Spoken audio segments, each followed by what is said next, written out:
que é ser rico para você? Para muita gente, riqueza está diretamente associada ao acúmulo de bens materiais. Celular de última geração, roupas e acessórios de marca, casa na cidade, na praia e no campo, carro do ano na garagem. Mas para outras pessoas, riqueza está associada à experiência, a viver e não a ter. Agora, independente do que é riqueza para você, o fato é que nosso comportamento, tanto individual quanto coletivo, está exaurindo os recursos naturais do planeta, poluindo o ambiente, afetando diretamente o clima e ameaçando nossa própria existência. Se a gente quiser combater, minimamente que seja, o aquecimento global e nos adaptar às suas inescapáveis consequências, teremos que, em um esforço global, mudar o nosso modelo de consumo. Para refletir sobre essas questões, eu recebo uma referência mundial no assunto, Paulo Artacho, físico com mestrado em física nuclear e doutorado em física atmosférica, tudo pela USP. E Amir Klink, navegador e escritor que já soma mais de 42 expedições à Antártica, além de algumas voltas pelo mundo. Eu sou Steven Gen e esse é o Trip Consciência, o lugar onde a ciência brasileira de ponta encontra a vida comum, de pessoas extraordinárias. Trip Consciência. Uma produção da Trip. Apoio Instituto Serrapilheira. Paulo Artacho, Amir Klink, muito obrigado pela presença aqui no Trip Consciência. Eu vou começar a fazer uma pergunta para o Amir, que é... Quando a gente pensou no programa e de juntar vocês dois, era justamente em cima de um episódio de biosfera. Depois, vendo a carreira, a trajetória de vocês e a importância do desprendimento, né, em todas as questões relacionadas a mudanças climáticas e aquecimento global, a gente achou que seria mais interessante juntá-los num episódio sobre desprendimento. E mais uma vez, fazendo uma pesquisa aqui, Amir, sobre a sua história, né, de desapego, desprendimento, parece que ela tem muita relação com a sua família, né, com sua mãe, com seu pai. Se pudesse contar um pouquinho de como se deu essa tua percepção da importância do desapego a coisas materiais, principalmente vindo da tua família, né? Bom, eu vivo num ambiente, o mundo dos barcos, interessante porque você tem uma consciência cristalina da finitude de tudo. E um barco é um ecossistema que você constrói, ele é relativamente fechado e ele pode desaparecer em segundos. Então, o que leva uma década para fazer, você perde em segundos. E essa consciência do risco, da finitude, da provisoriedade, ela é muito... eu acho ela muito importante e muda o teu modo de pensar. Então, você começa a enxergar a beleza da eficiência, de fazer mais com menos, a importância da simplicidade. E é interessante porque é uma consciência que eu acho que se aplica para tudo, para a ciência, para todas as áreas do conhecimento humano. E vai junto com uma tendência que eu vejo para o futuro, onde a gente vai ter que fazer mais coisas com muito menos e deixar um rastro muito menor para trás, né? As minhas filhas não vão ter carro e eu não vou comprar para elas, não vão. Elas querem a mobilidade, não querem um veículo. E eu gosto de falar que eu não quero nem ter a roupa do meu corpo, eu quero um aplicativo, calça preta, camisa azul, acabou. Mas e hoje é possível isso. Então, eu gosto muito, eu tenho uma convivência assim, muito intensa com o meio marítimo, onde a gente aprende muito.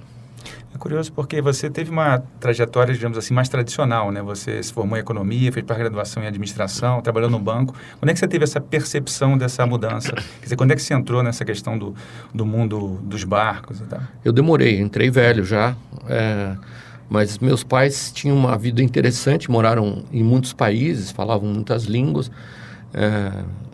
e aos poucos eu fui percebendo que para um libanês, né, é a coisa mais normal você mudar de país, perder tudo, começar de novo. O importante não é o que você tem, o importante é o que você sabe fazer. E aos poucos a gente foi adquirindo, foi uma espécie de iniciação nesse mundo do desprendimento, assim, a convivência familiar. Meu pai era um cara completamente desmiolado, irresponsável, visionário e não empreendedor.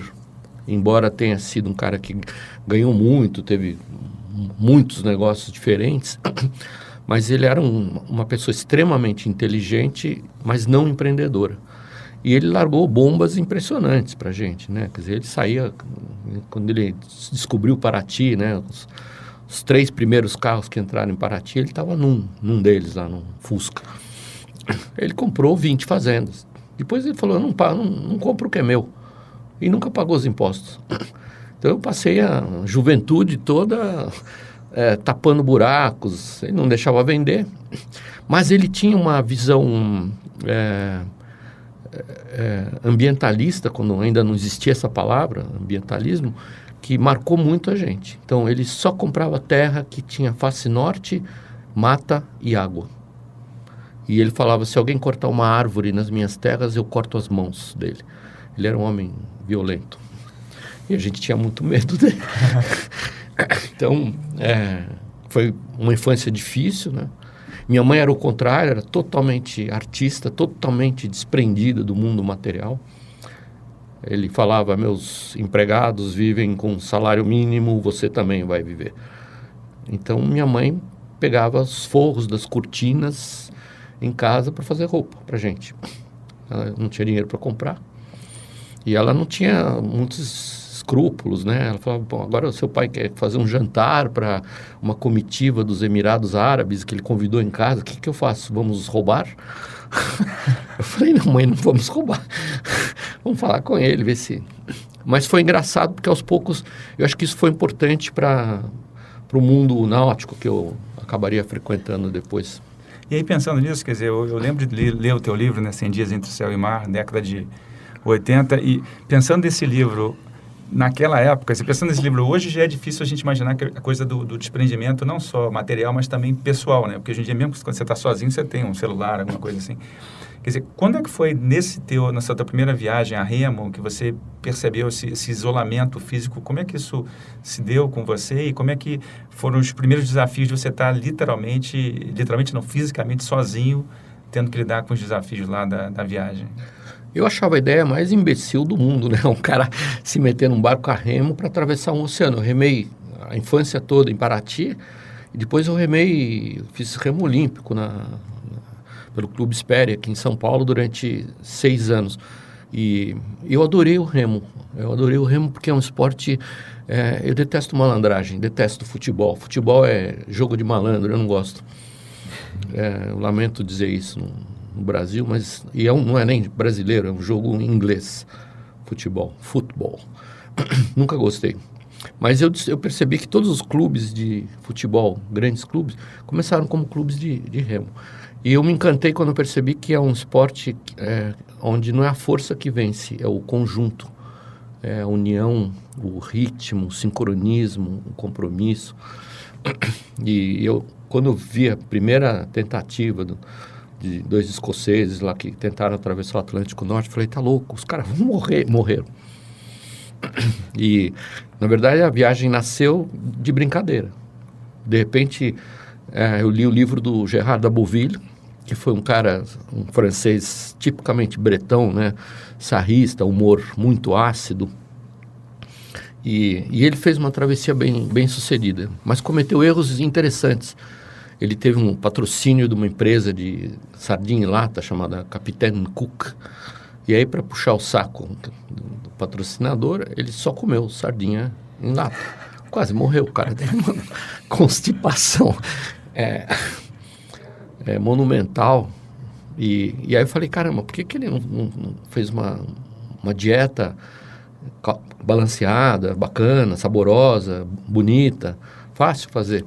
E assim, aos poucos, fui juntando as pecinhas do quebra-cabeça, acabei me encantando com a ideia. Ninguém tinha atravessado o Atlântico Sul até então, e ninguém mais atravessou em solitário. Tem um turco que errou o Brasil, né? Ele saiu também da Namíbia, lá de Lüderitz, da cidade de onde eu saí, mas ele foi parar na Venezuela. E o ano passado teve 2 duplas que conseguiram atravessar. Uma que teve que pedir socorro, não conseguiu fazer a parte final. Mas foi uma experiência prática que me encantou. Assim, foi a primeira vez que eu fiz um projeto e executei. Eu acho que talvez esse é um paralelo interessante com a ciência, né? Eu gosto muito da experimentação. E daí do desprendimento, né? E pensando agora, continuando a falar de desprendimento, eu vou passar para o Paulo, eu vou te perguntar se, quando a gente pensa em política pública, né, desprendimento, política pública, se o Acordo de Paris, ele tem justamente essa perspectiva. A gente está falando de 195 países que assinaram esse acordo em 2015. Se puder explicar para a gente um pouquinho mais da proposta do Acordo de Paris e se isso tem a ver com essa ideia de desprendimento, de você mudar a própria relação com o consumo, né? Steve, não há a menor dúvida que o mundo está mudando e vai mudar muito mais rápido do que a gente imagina, porque as mudanças climáticas estão hoje aqui já do nosso lado e vão se intensificar muito ao longo dos próximos anos. O Acordo de Paris é o único instrumento em vigor para limitar a concentração de gás de efeito estufa. E são medidas voluntárias de cada país. Por exemplo, o Brasil colocou que nós vamos reduzir as emissões em 32% de gás de efeito estufa em 2025 comparado com 2005. Nós vamos zerar o desmatamento na Amazônia e assim por diante. São metas, mas infelizmente a maior parte dos países não vão cumprir as suas metas, né? Incluindo os Estados Unidos, incluindo a Alemanha, por exemplo, e incluindo o Brasil também, né?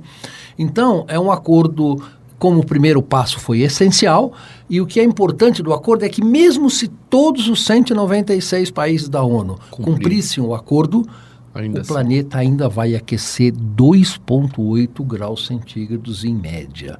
Uma média de 2,8 significa que algumas regiões, como o Nordeste brasileiro, pode aquecer 3,5 graus a 4 graus. E isso tem um impacto enorme na vida das pessoas, no ciclo hidrológico, na disponibilidade de água, na agricultura, na capacidade de alimentar 10 bilhões de pessoas em 2050. Então, nós estamos tentando enfrentar uma questão que é absolutamente gigante, uma tarefa enorme e que eu espero que a gente tenha sucesso nessa tarefa, porque nós não temos uma segunda alternativa. E quando a gente fala em aquecimento global, você também tem a questão dos aerossóis, que é uma das principais linhas de pesquisa, né? E eu lembro, garoto, de ficar ligado nessa coisa de aerossol, né? De camada de ozônio e tal. Pode explicar para a gente a importância do aerossol, quer dizer, o impacto do aerossol dentro da ideia de camada de ozônio? E também eu li um texto teu recente na revista da USP sobre também o impacto dos carros nesse processo todo, né? Então, veja, a atmosfera que a gente respira, né? Cada um de nós, a gente respira ar e junto com esse ar vem, obviamente, partículas que estão em suspensão na atmosfera, né?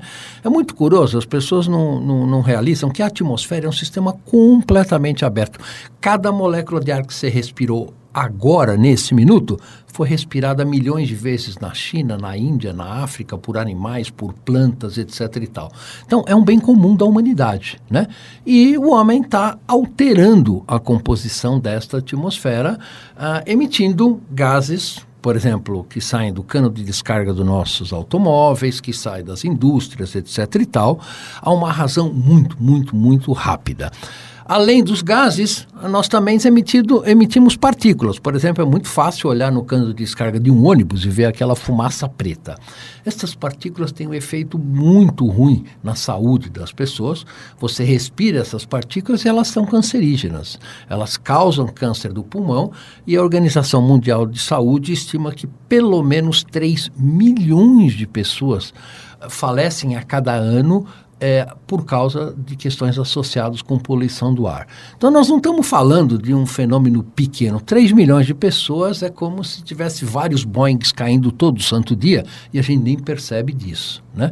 Então, é uma questão que a humanidade vai ter que lidar. Ar, você não fica sem respirar por mais do que alguns minutos, né? Então, é um bem essencial para a vida, é um bem essencial para a humanidade e nós temos que cuidar muito bem da nossa atmosfera e nós não fizemos isso ao longo dos últimos 100, 150 anos. Quando a gente está falando aqui basicamente das mudanças causadas pelo homem, né? E também já assisti várias apresentações tuas no YouTube, também entrevistas sobre o conceito de antropoceno, né?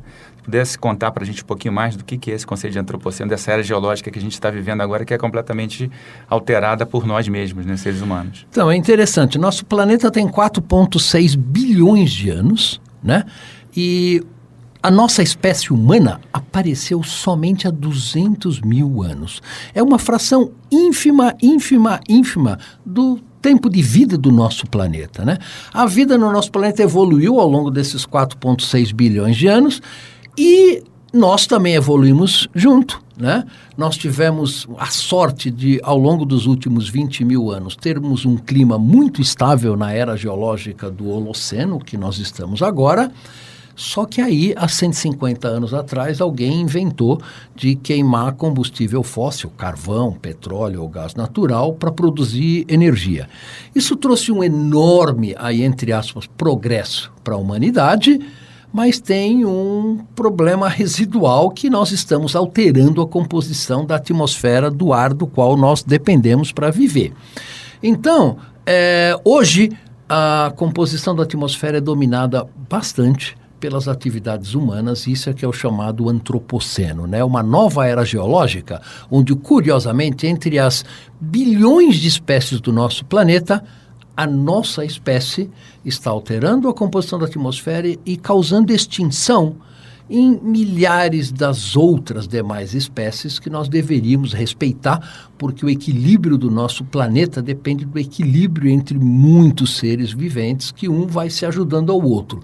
Nós entramos nessa história para alterar este processo todo e, na verdade, quanto mais cedo nós retomarmos o processo de entender a atmosfera não como uma lata de lixo onde a gente pode jogar os nossos resíduos à vontade, mas sim como algo que tem que ser preservado, porque ela pode causar mortes, pode causar um clima muito inóspito no futuro para os nossos filhos e para os nossos netos. Então, nós estamos falando de alguma coisa realmente extremamente importante. Quer dizer, a gente deveria ver a atmosfera como se fosse um bem finito e frágil, é isso? Não há a menor dúvida, ela é um bem finito e frágil. Para você ter uma ideia, Amir, se você integrar na vertical, 80% da massa de toda a atmosfera está nos primeiros 15 quilômetros.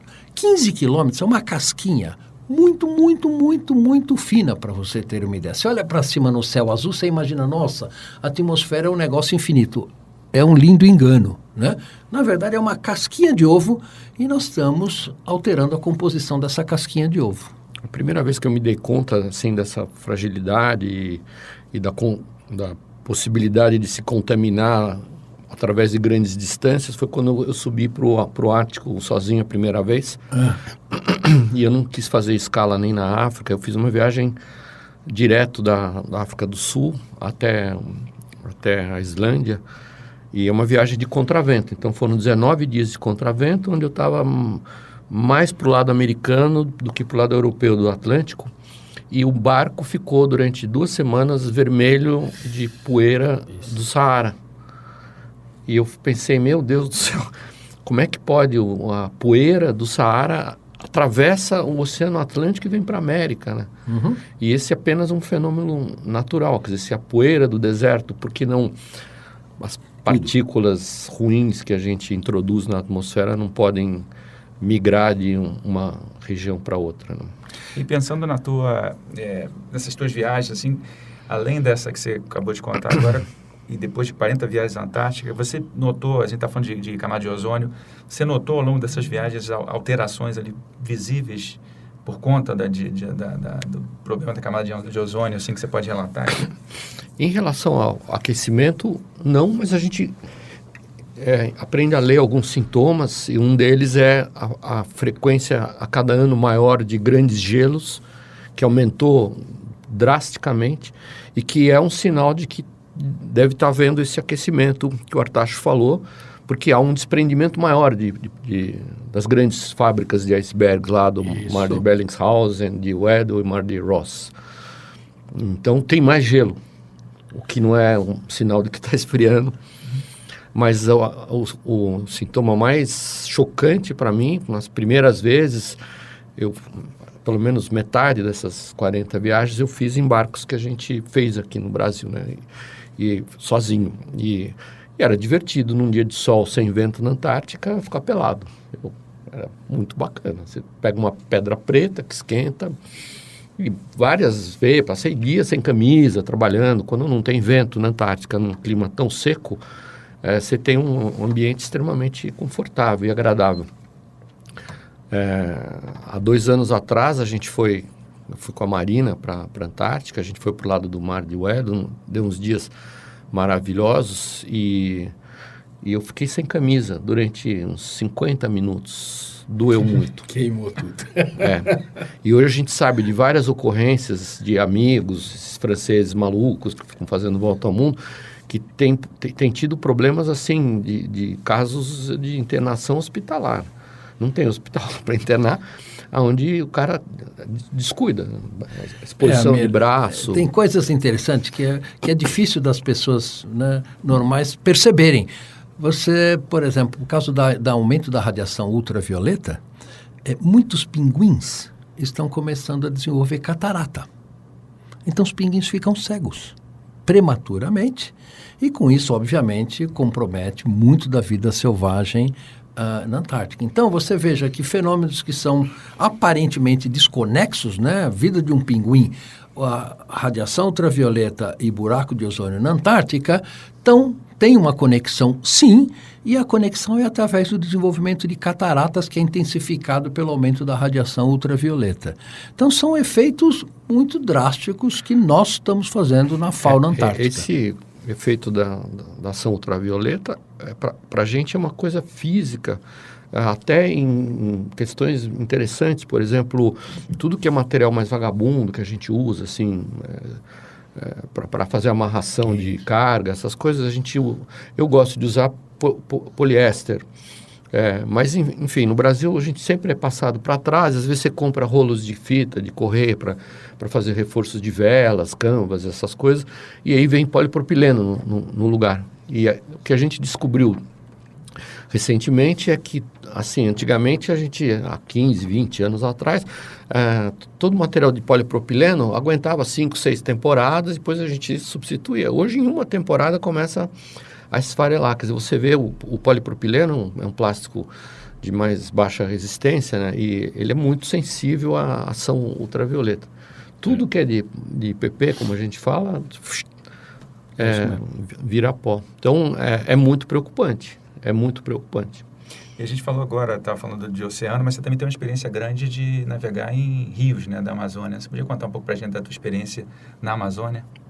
Eu gosto muito da experiência de viajar. Eu viajei bastante na Amazônia, não tanto quanto eu gostaria, mas a Amazônia, para mim, é um mundo fascinante. Tenho vários amigos que dedicaram sua vida à Amazônia e para mim choca, por exemplo, a gente estava falando sobre a potabilidade da água, quer dizer, uma bacia hidrográfica assim, monumental, ímpar no planeta, onde você tem um problema de potabilidade da água, onde ainda tem pessoas morrendo de doenças que não eram mais para existir, ligadas à qualidade da água, qualidade ruim.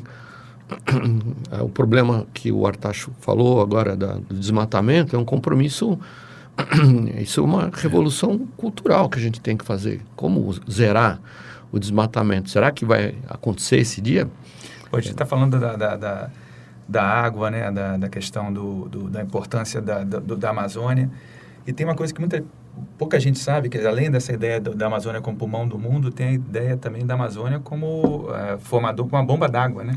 A Amazônia é um ecossistema extremamente estratégico para a manutenção do clima do planeta. A quantidade de vapor d'água que a Amazônia injeta na atmosfera global é crítico para o ciclo hidrológico, não só da parte central e sul do Brasil, mas esse vapor d'água, obviamente, quando não chove aqui no sul do Brasil, entra pelo Atlântico Sul e entra na circulação global da atmosfera. E a Amazônia é a última das grandes florestas tropicais do nosso planeta, né? São 5,5 milhões de quilômetros quadrados. É quase 60% da área do território brasileiro. E, obviamente, se você derrubar essa floresta, você perde muita coisa. A primeira coisa que você perde é que a Amazônia é um gigantesco processador de vapor d'água, né? O vapor d'água não nasce na floresta, nasce no oceano, né? No Atlântico tropical, que, por sinal, está 3 graus mais quente do que estava há cerca de 100 anos atrás. Esse vapor d'água é processado pela floresta e é transportado aqui para alimentar culturas de soja em Rondônia, no Mato Grosso, Tocantins, Goiás, aqui no estado de São Paulo, Paraná e assim por diante, que são as grandes áreas de agricultura produtoras de alimento da América do Sul. Então, uma vez que esse fluxo de vapor d'água possa vir a ser interrompido, né? Se você desmatar, digamos, 40%, 50% da floresta, obviamente toda a agricultura brasileira, isso é muito bem documentado, muito bem cientificamente bem embasado, vai sofrer uma redução forte de precipitação. Isso significa bilhões de dólares de perda em produto interno bruto para a agricultura brasileira. E, além disso, a floresta tem que ser preservada não por causa só disso, mas por causa que realmente é o último reduto de grande floresta tropical intocável no nosso planeta. E a quantidade de biodiversidade que ela tem é estratégico para o desenvolvimento de novos fármacos, de novos produtos, não só no presente, como principalmente no futuro. E não é comum, né, em florestas tropicais, esse grau de biodiversidade, né? Exatamente.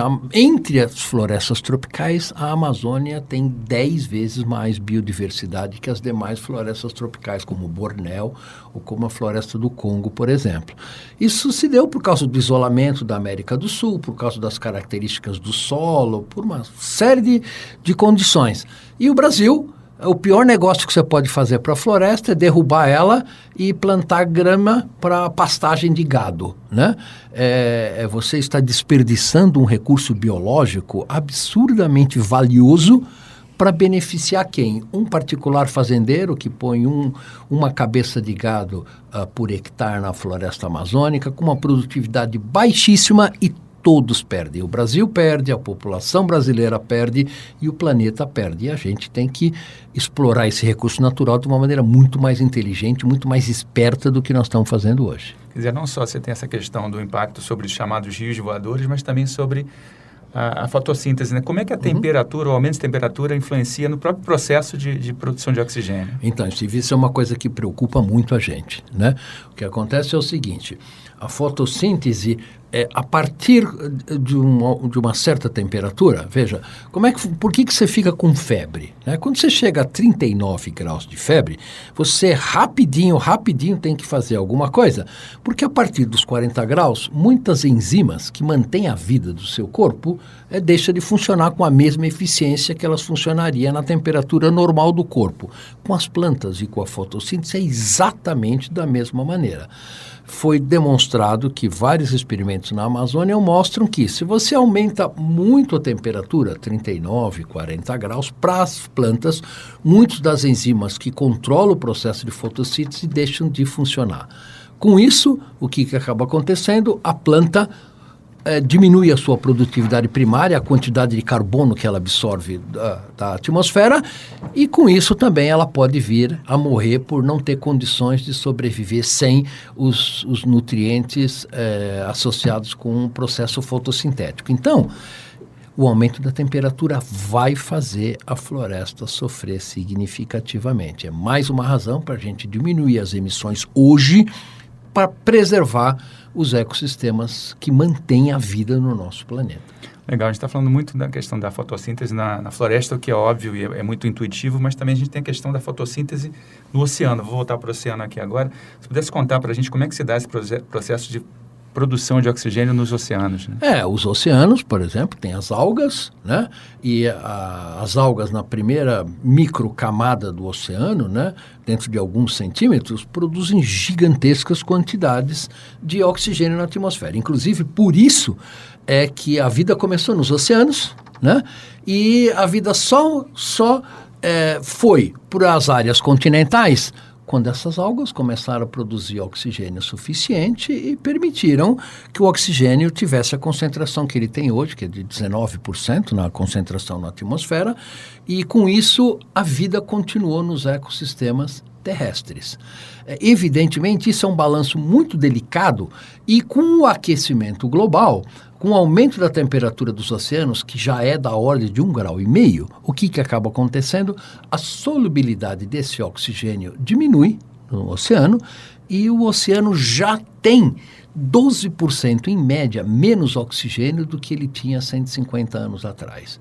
Veja, 12% a menos de oxigênio e 1,5 grau a mais é muito importante para a manutenção da vida dos oceanos. E a vida dos oceanos, que tem uma enorme biodiversidade também, é estratégico também para o planeta. Então, isto só pode ser parado se nós reduzirmos a taxa de aquecimento global que nós estamos tendo hoje. Essa taxa de aquecimento global depende, obviamente, de uma mudança de postura, né? De uma mudança de comportamento nosso. Se a gente tivesse o poder mágico de, num segundo, mudar a matriz energética do planeta e simplesmente parar de usar hidrocarbonetos, você acha que ainda assim haveria um cenário preocupante em relação ao aquecimento? É possível você mudar hoje a matriz energética do planeta. Nós temos tecnologia para isso, não precisa desenvolver absolutamente nada de novo. Temos automóveis elétricos hoje muito eficientes, temos maneiras de gerar energia sem queimar carvão ou petróleo através de energia solar e eólica, que são muito eficientes e com preço competitivo. Quer dizer, então não é uma questão de tecnologia. Mas qual você é a acha que questão? Se interrompesse num segundo toda a emissão de... Tá. Se a gente interrompesse... Ainda assim haveria um processo de aquecimento? Continuaria? Sim, porque a meia-vida do CO2 na atmosfera é de alguns milhares de anos.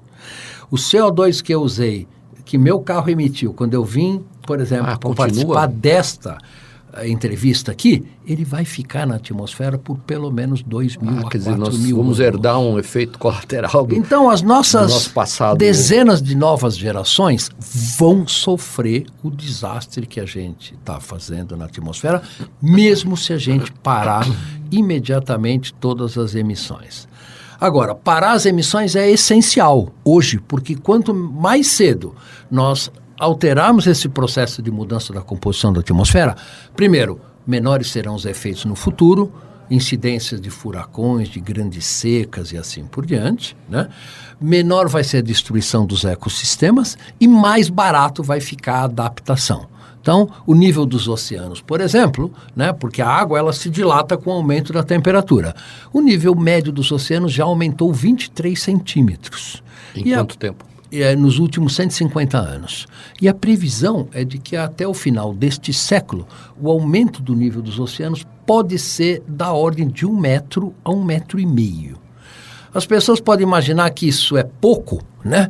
Mas se você pega uma praia como Copacabana ou uma região como Recife, por exemplo, que já sofre erosão forte, né? pelo nível do mar, isso vai ter um efeito muito importante e a maior parte da população do nosso planeta vive em áreas costeiras, né? Então, países como Bangladesh, ilhas do Pacífico como Tuvalu, por exemplo, com certeza vão desaparecer do mapa. Áreas como a Flórida, nos Estados Unidos, vão ser inundadas no futuro, né? E isto, uma vez iniciado o processo, Almir, é muito difícil de parar. Eu lembrei de um outro sintoma interessante que a gente... Assim, não sou cientista e tenho uma experiência de tempo que não chega nem a 40 anos, então não quer dizer muita coisa, mas a gente estuda com frequência as tábuas de ocorrências de ventos violentos acima de 70 nós, e não existiam esses ventos nos últimos 25 anos. E de 8, 10 anos para cá, assim, a curva, as ocorrências de ventos acima de 100 nós, que são 182 km por hora, assim, aumentaram exponencialmente. É um aumento dramático mesmo. E exatamente isso é um sintoma de calor, né? Quer dizer, o mau tempo se origina com uma baixa pressão, uma depressão barométrica e está acontecendo agora na Ilhabela, essa semana aqui, com vento de 70 nós, eu nunca tinha ouvido falar disso. Não sei se o dado está certo no jornal. Os jornais mentem muito, né? Colocam muita coisa equivocada, mas é impressionante. Veja, no Rio de Janeiro, por exemplo, choveu em 2 horas cerca de 180 milímetros de água. Isso é quanto chove, em geral, um mês inteiro. Choveu em 2 horas, né? Então, isso nós estamos observando no mundo inteiro, né? E isto traz impactos socioeconômicos monumentais, né? E o curioso dessa história é que quem paga o pato é ou o poder público ou a própria população. Jamais são as indústrias que, na verdade, causaram esse grande problema e tiveram lucros de trilhões e trilhões de dólares nesta história. Então tem uma questão de injustiça social aí muito grande. Curioso, porque a gente está falando agora do aumento dos ventos, seria justamente um momento para você investir, por exemplo, em energia eólica, né? Aí você estava falando também sobre, mesmo que a gente pare com as emissões agora, a gente vai herdar ainda, vai ter muito tempo até que essa coisa se estabilize de novo. Mas tem aquelas, pelo menos uma proposta de tecnologias mais radicais, do tipo sequestrar, enterrar... Geoengenharia climática. Isso, exatamente. Né? Essas técnicas foram desenvolvidas ao longo dos... Que são as técnicas de geoengenharia climática? Por exemplo, imitar a erupção do vulcão Pinatubo, jogando partículas de aerossóis na estratosfera a 15 quilômetros de altura, e essas partículas de aerossóis, elas basicamente bloqueiam a radiação de tal maneira a esfriar aqui a parte de baixo do nosso planeta, né? O problema com todas essas técnicas de geoengenharia climática, outra técnica de geoengenharia climática associada aos oceanos, é você jogar ferro solúvel no oceano. Por quê? O ferro é o nutriente limitante do crescimento de algas nos oceanos. E o que acaba acontecendo? Na hora que você joga ferro nos oceanos, as algas, se desenvolve, absorve esse CO2 da atmosfera. Quando elas morrerem, esse carbono vai para os sedimentos, né? Perfeito, então seria uma solução maravilhosa e ideal. Só que, obviamente, esse carbono vai para as algas, mas também vai para a própria água, causando acidificação dos oceanos. Os oceanos hoje estão 30% mais ácidos do que eles estavam há 100 anos atrás. Você pode imaginar, bom, mas isso pode não ter muito impacto. Tem um impacto enorme, principalmente porque muito da base da cadeia alimentar oceânica são pequenos moluscos, pequenos bichinhos que têm esqueletos baseados em calcário, carbonato de cálcio. E esse carbonato de cálcio se dissolve no meio ácido. Então, nós já estamos observando efeitos fortes da acidificação dos oceanos. Então, se a gente intensificar, através da geoengenharia climática, estes efeitos, nós podemos extinguir a vida dos oceanos, que é uma cadeia alimentar muito frágil, que começa no minúsculo crio, nos micro-organismos, até baleias, tubarões e assim por diante. É um equilíbrio que nós já estamos alterando, porque, por exemplo, a quantidade de oxigênio no oceano hoje já caiu, o aumento da temperatura já aumentou, já foi muito significativo, e nós estamos acidificando os oceanos. Tudo isso causado pela emissão de gás de efeito estufa. Quer dizer, pela emissão de gás de efeito estufa e pela, obviamente, a quantidade de consumo do ser humano, né? E, Amir, eu volto para você. Eu lembro de ter assistido uma palestra sua. Eu emiti pouco gás de efeito estufa, remando. Não, sim. E além disso, você, nas suas palestras, eu assisti Não tinha consciência disso ainda. Mas você já tem isso desde, como a gente está conversando, desde a tua infância, essa relação de desprendimento, de desapego. Eu lembro de uma das palestras que eu vi sua aqui no evento da Trip, essa coisa da tua satisfação de se sentir cada vez mais rico quando você se desfaz do carro, da fazenda e tal. Como é que você consegue viver assim, dentro de uma sociedade que é, muito pelo contrário, extremamente consumista, né? A gente acho que viveu e vive ainda uma época histórica muito associada ao consumismo, à importância de bens materiais, mas os próprios dados que o Artacho colocou agora, que assim dão um panorama um pouco assustador sobre o futuro, acho que estão fazendo com que as novíssimas gerações, a geração agora que está com 13, 14 anos de idade, que nem sei como se chamam mais, eles estão indo para um modo de... Esse é o cenário positivo que eu vejo. Estão indo para um mundo onde ninguém mais quer os bens, a gente quer os benefícios só. A gente não precisa ter as coisas, a gente precisa usufruir bem delas. E isso, nós fomos agora para Ushuaia de carro. E foi muito engraçado, porque para mim era uma viagem geográfica, eu fui lá dirigindo o meu carro daqui, eu vou todo ano 2 vezes, eu gosto de fazer essa viagem. entrar na Cordilheira dos Andes, não sei o quê, elas viajam um mundo diferente, elas não sabem nada, o carro, a estrada, elas estão compartilhando as impressões que elas vão registrando, documentando, e é uma outra viagem. Então, eu ficava ouvindo a conversa das meninas atrás do carro, a gente já estava no sul do Chile, falou, onde você está? Ixi, Maria, eu ainda estou na divisa com o Uruguai. Falei, como Uruguai? Não, eu já cheguei na Cordilheira, na Cordilheira. Eu demorei para entender. Aí, de repente, eu falei, caramba, porque elas vão compartilhando as experiências e vão vivendo uma segunda realidade, que é a viagem compartilhada. Enfim, é um mundo engraçado. Não sei se é o mundo que eu aprecio mais, eu gosto do que eu faço, né? Tem essa teoria da Terra plana, que eu acho engraçado, como é que... E eu falei outro dia, Marina, desculpa, eu fui lá e vi que não é plano. Eu fui na beira, na borda da mesa e vi que não é plano. Então, assim, eu gosto muito desse privilégio que eu tenho de viver a experiência. Não é que eu naveguei como passageiro, assim, eu naveguei como condutor. Cada metro eu comandei, parei. E eu acho que esse contato táctil com o meio, com a natureza, ele ensina muito. Então eu, por exemplo, não era comum a osmose reversa nos anos 80. Então eu levei 100% do estoque físico de água. E eu consumi 2,7 litros de água doce por dia. O brasileiro consome, em média, 200 litros por dia. É muita coisa. É muita coisa. De água tratada, uma água que, assim, tem insumos caros, transporte, tarifação, tratamento.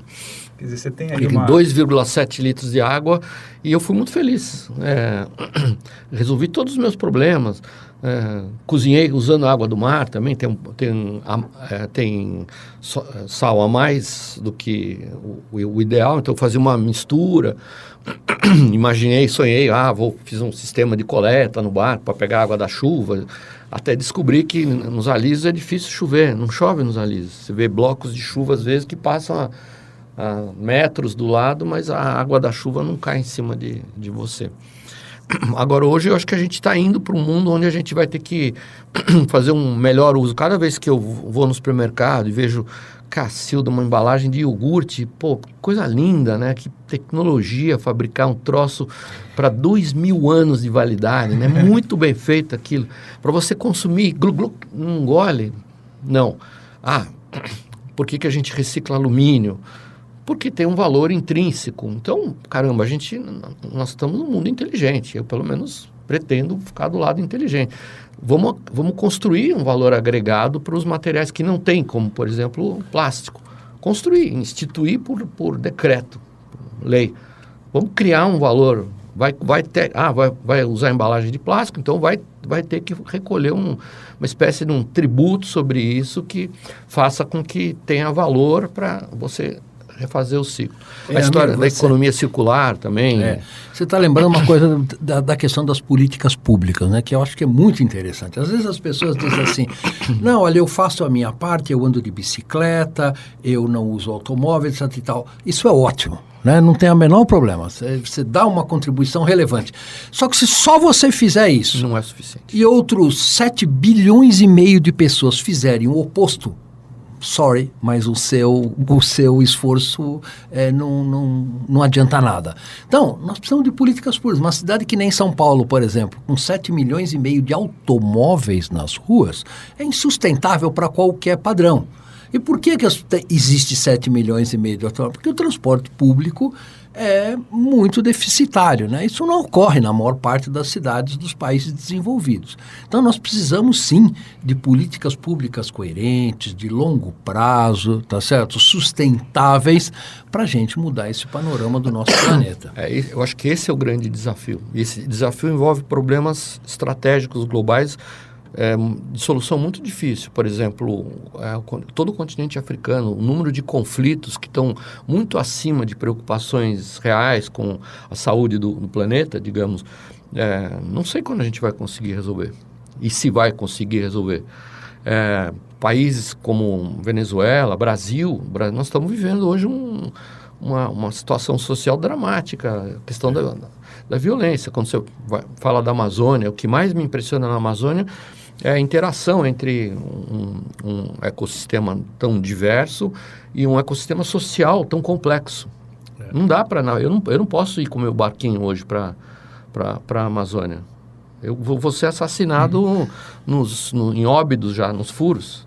Tem quadrilhas sistematicamente assaltando os barcos. Então, você tem problemas sociais hoje na região da Foz do Amazonas, Belém. A cidade de Belém, que não trata nem 2% do esgoto.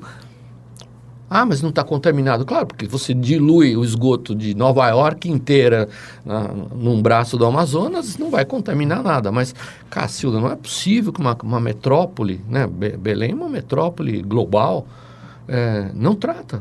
Manaus é a mesma coisa. Manaus, para não falar de Manaus, então você tem como resolver essa questão até da saúde social, mas a gente não tem segurança social hoje para pensar nisso, e nós temos que pensar nisso de maneira estratégica. Então, eu vejo a questão, por exemplo, de interromper o desmatamento como muito difícil, quer dizer, a gente ainda vai ter que passar por um processo de recuperar nossa sanidade. Nós não estamos em pleno gozo da nossa sanidade quando você entende os problemas. Eu trabalhei no Guarujá, o Guarujá tem o maior complexo de favelas hoje do Brasil. Ali, quando você entra a partir da Vila Zilda, são as favelas mais insalubres do Brasil, estão lá. Porque a prefeitura aterrou as ruas de acesso àquele complexo, àquele morro depois da enseada, e quando chove, a enxurrada desce os morros, não tem coleta de lixo, não tem esgoto, e as quadras ficam piscinas de esgoto, onde as pessoas estão vivendo dentro de piscinas de esgoto. Eu já visitei favela em tudo que é buraco no planeta, mas eu nunca tinha visto nada tão terrível. E isso nós vamos ter que consertar. Aí você falou agora de sanidade, né? Eu lembrei da coisa da cooperação também. Em 2017, aliás, eu assisti uma palestra do Steve Chu, né? Que foi secretário de Energia do Obama e Prêmio Nobel em 97. E aí, terminou a palestra dele, alguém perguntou o que ele resolveu sair do laboratório dele na Califórnia e ir para ficar 4 anos em Washington e tal. Ele basicamente comentou que era porque aquecimento global era para você tratar com tecnologia e com ciência, né? Então, Paulo, eu ia te perguntar como é que você está vendo, né, essa onda anti-intelectualista, né, não só no Brasil, como é que isso está interferindo com toda essa proposta de lidar com mudanças climáticas, aquecimento global? Veja, eu não chamaria de proposta anti-intelectualista. Quer dizer, veja, o que acaba acontecendo é que vários governos, Brasil e Estados Unidos, por exemplo, em particular, usam a ciência, né, para os seus próprios objetivos financeiros, na verdade, né? Então, veja, por exemplo, você nega a ciência quando a ciência não favorece os seus objetivos estratégicos. E você apoia a ciência quando, na verdade, ela vai em direção ao que você quer. Então, esse é um problema muito sério da distorção da realidade científica e da percepção da realidade científica, que agora acabou mais sendo, digamos assim, suportada pelos interesses econômicos e políticos e às vezes até religiosos, como por exemplo, né, a questão da teoria da evolução de Darwin, do que propriamente a ciência. Então a ciência está sendo usada, na verdade, mais recentemente, é um fenômeno novo que a ciência ainda não consegue lidar adequadamente com isso. E o que você colocou do Steve Chu é uma coisa muito importante, né? Quer dizer, nós temos que desenvolver uma nova maneira de usar os recursos naturais do nosso planeta de uma maneira muito mais inteligente. Isto vai precisar de tecnologia, vai precisar de políticas públicas, vai precisar de uma grande mobilização. Agora não é nem nacional, mas global, né? O que a Amir colocou, por exemplo, na questão da África, né? Veja, nós temos hoje 2 bilhões de pessoas na África e na Índia que sequer têm acesso à eletricidade. Quando essas pessoas tiverem acesso à eletricidade, que provavelmente elas vão ter nos próximos 10, 20, 30 ou 50 anos, a primeira coisa que elas vão fazer é querer ter um forno de micro-ondas em casa, querer ter um carrinho na garagem e assim por diante. O engraçado é que absolutamente legítimo, né? Elas vão ter acesso à conectividade de um smartphone antes da eletricidade. Exatamente. Então, o que acontece? Essas 2 bilhões de pessoas vão querer comer carne, essas 2 bilhões de pessoas vão ter que querer melhorar a dieta e simplesmente nós não temos recurso natural no planeta para tudo isso. Como é que nós vamos resolver esse dilema? A única solução é realmente uma redução drástica do poder de consumo dos países desenvolvidos, né? Um americano pega um carro de 2,5 toneladas para ir no supermercado da esquina comprar um pãozinho e ele gasta de emissão de CO2 a mesma coisa que um indiano gasta ao longo de um ano inteiro da vida dele. Isto é insustentável num planeta onde a atmosfera é compartilhada por todos. Agora, como fazer com que os países desenvolvidos se desprendam de muito do seu consumo absolutamente irracional e comece a olhar para o planeta como um todo? É a única saída que a gente tem. Senão os conflitos sociais só vão se agravar, senão nós vamos esgotar os recursos naturais do nosso planeta e as nossas novas gerações vão ter dificuldades extremas de sobrevivência, né? E nós vamos viver num planeta muito mais perigoso do que a gente vive agora. Então, quando me pergunta, tem saída? Eu falo, olha, tem saída porque é a única saída. Nós não temos um plano B, nós não temos alternativa. É o único planeta que a gente tem e a gente tem que aprender a usar ele de uma maneira inteligente, né? Sem, basicamente, deixar só os interesses econômicos prevalecerem na estratégia de desenvolvimento dos países. Nós temos que respeitar as necessidades das pessoas, respeitar as limitações dos recursos naturais que a gente pode usar e assim por diante. Só que para fazer isto, a resistência dos países desenvolvidos está sendo grande e vai ser muito maior ainda no futuro. E esse é o grande desafio que a gente tem hoje do ponto de vista científico e do ponto de vista social no nosso planeta. Tudo vem muito da ideia da necessidade de aprendizado, né? Tanto da comunidade científica com a população e da população com a comunidade científica. Eu lembro, Amir, de você comentar numa das palestras que eu assisti suas, que era importante que não o caiçara ir para a escola de engenharia naval, mas do engenheiro aprender com caiçara, né? Como é que você vê essa dificuldade que muitas vezes a gente tem, o Paulo muito menos, que o Paulo está sempre divulgando ciência e tudo, mas de uma maneira geral a comunidade científica tem muita dificuldade de se posicionar, de se comunicar, né? Como é que você vê essa dificuldade que a gente tem enquanto cientista de sair da Torre de Marfim e aprender com pessoas que estão fazendo na prática, né? Você tem os teus vários exemplos, né? Agora o exemplo do caiçara que eu lembrei aqui. É engraçado porque eu acabei, assim, fazendo o que eu faço de um jeito inverso em relação aos meus amigos, por exemplo, na França, que lá eles têm um banco que financia, tem um lindo patrocinador, não sei o que eles vão... E aqui a gente sempre teve dificuldade de acesso à informação, a soluções técnicas, extremas dificuldades financeiras para fazer os projetos, e eu fiz projetos assim, que me assustam até em valores que não estavam no meu panorama. E eu percebi que a gente aprende muito com conhecimento aplicado na prática. No Brasil a gente tem na área de engenharia naval, tem assim, não sei por que as escolas formam tão bem os seus alunos, que esses alunos são todos sequestrados pelo mercado financeiro e não vão fazer barco. Não vão. Então, você entra numa faculdade de engenharia naval e não tem uma anta lá que navegue, que entenda de barco. Me incomoda muito. Imagina, um engenheiro naval da USP aqui uma vez falou, não, vamos fazer um trocador de calor por convecção. Eu falei, opa, que legal, barco de alumínio, o alumínio é um super trocador. É claro, é o que eu faço há 30 anos. Não, mas nós vamos fazer dentro do chumbo. Eu falei, por chumbo?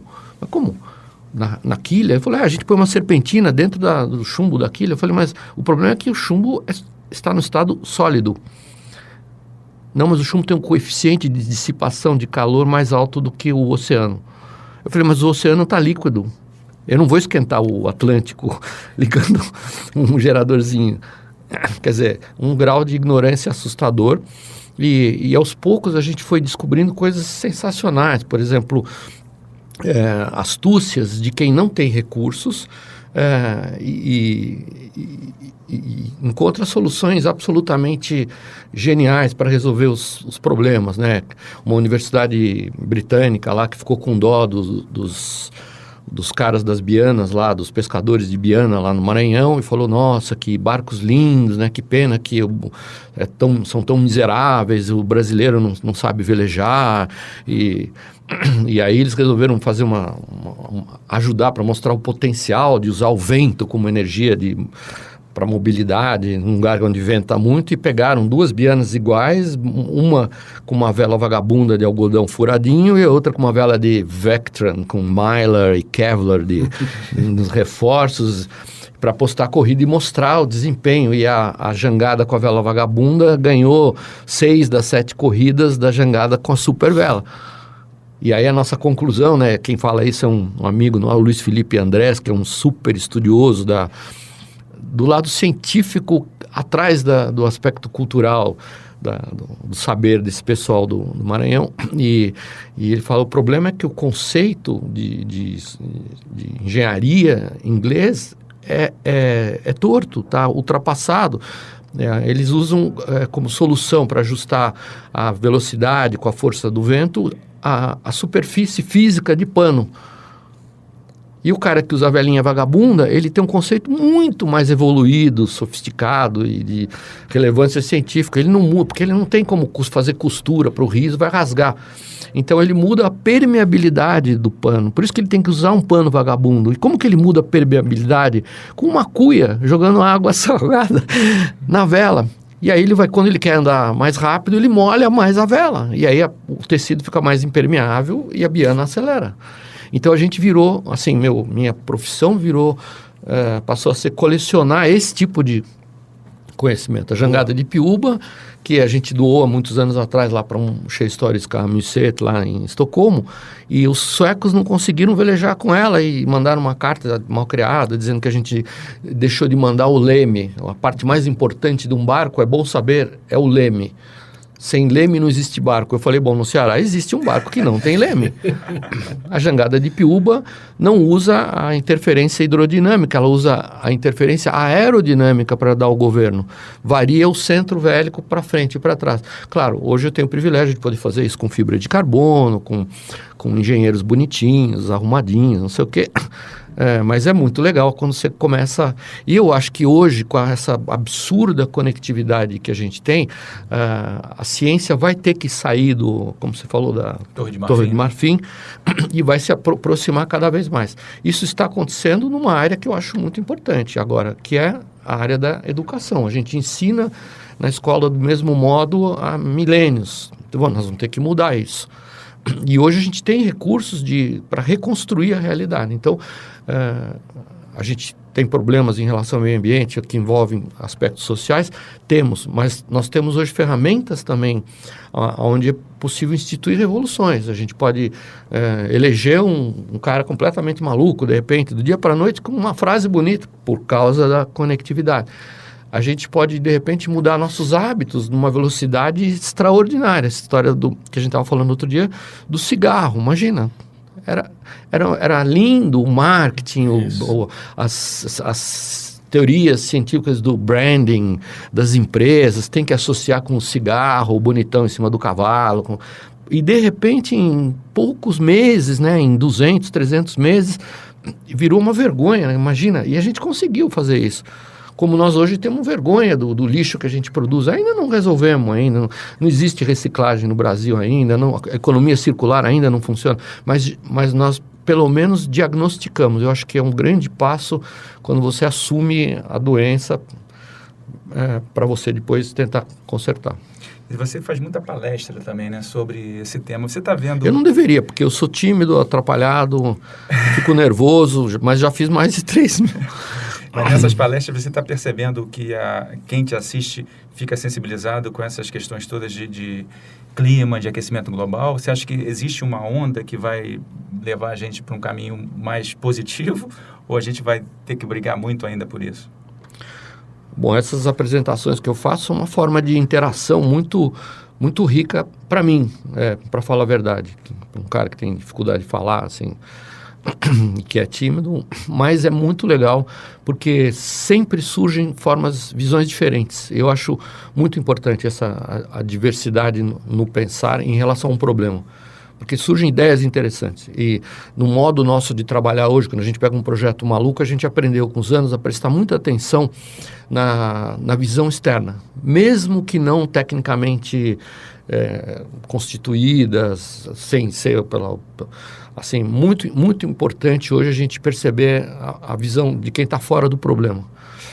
E o que eu gosto, assim, nessa atividade, que eu faço uma parte do ano só, é que surgem maneiras muito interessantes de enxergar os problemas, de todos os tipos, desde os caras que ficam lá no interior de Goiás, fabricando um moto contínuo, até o cara que fez um barco que tem rodas e navega, o cara que fez uma reação científica, ou mesmo na Antártica, onde eu já vi projetos científicos completamente estapafúrdios, inúteis, não sei o quê, e de repente vi projetos absolutamente fascinantes e que injustamente ainda não são divulgados, né? Você falou, Artacho, da história da importância das algas, né? Uhum.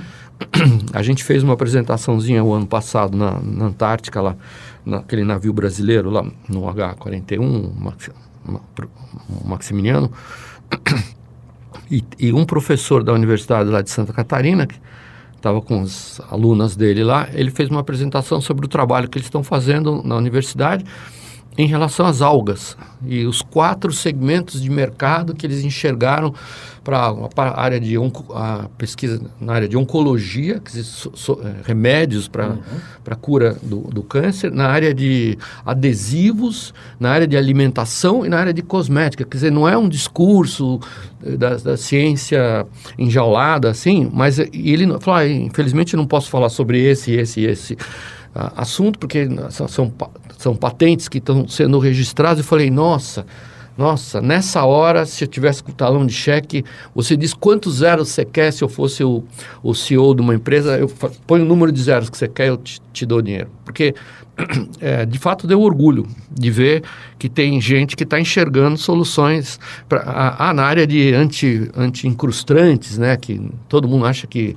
motor de navio polui, né? O que polui, desgraçadamente, não tem nada a ver com propulsão, efluentes das embarcações. O que polui os oceanos são as tintas que em português chamam venenosas, os anti-foulings, anti-incrustantes. São tintas à base de mercúrio, reagentes químicos que vão se desprendendo. Elas são feitas para irem se desprendendo na nossa única mesa de jantar do planeta, que é o oceano, né?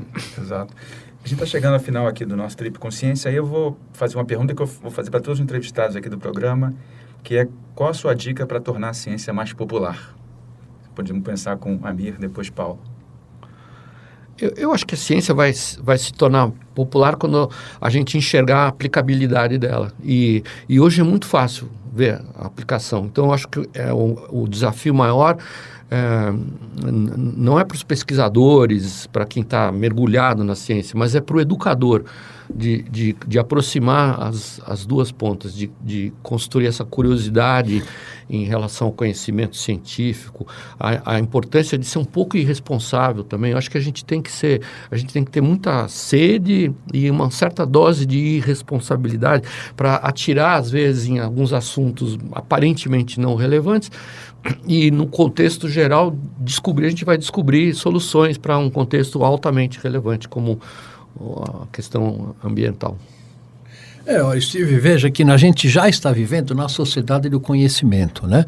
Hoje você vê as grandes companhias como Google, Facebook e as grandes companhias de alta tecnologia, elas basicamente nasceram de desenvolvimentos científicos e tecnológicos, né? Então a gente hoje vive já na sociedade do conhecimento, né? E isto é muito preocupante, que o Brasil acaba dando um tiro no pé ao reduzir investimentos para a ciência, ao reduzir investimentos nas universidades, porque, na verdade, você está comprometendo o futuro de todo o desenvolvimento do país, desenvolvimento econômico do país como um todo.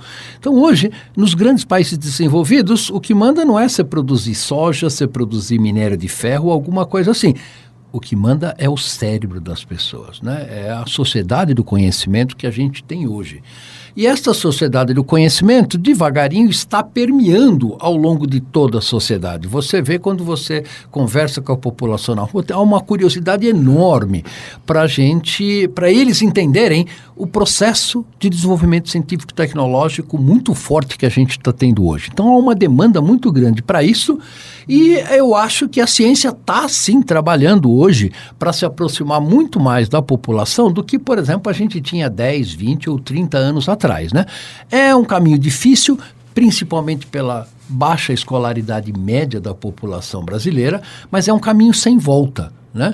Porque só com a integração da população como um todo no desenvolvimento científico e tecnológico é que a gente pode ter um crescimento econômico sustentável, um crescimento do conhecimento sustentável a médio e longo prazo. E a gente tem que continuar caminhando nessa direção.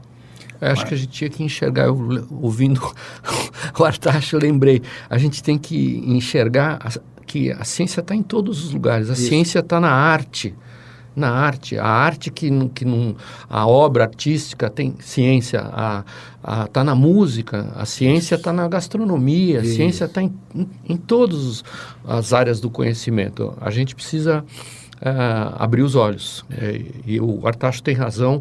A questão educacional hoje enfrenta um grande desafio para conseguir mostrar esse fato. Maravilha. Muito obrigado, Paulo Artacho. Muito obrigado, Amir Klink. Foi um prazerzaço aqui a gente conversar com vocês no Trip Consciência. Nosso prazer primeiro foi nosso. Podcast. Obrigado.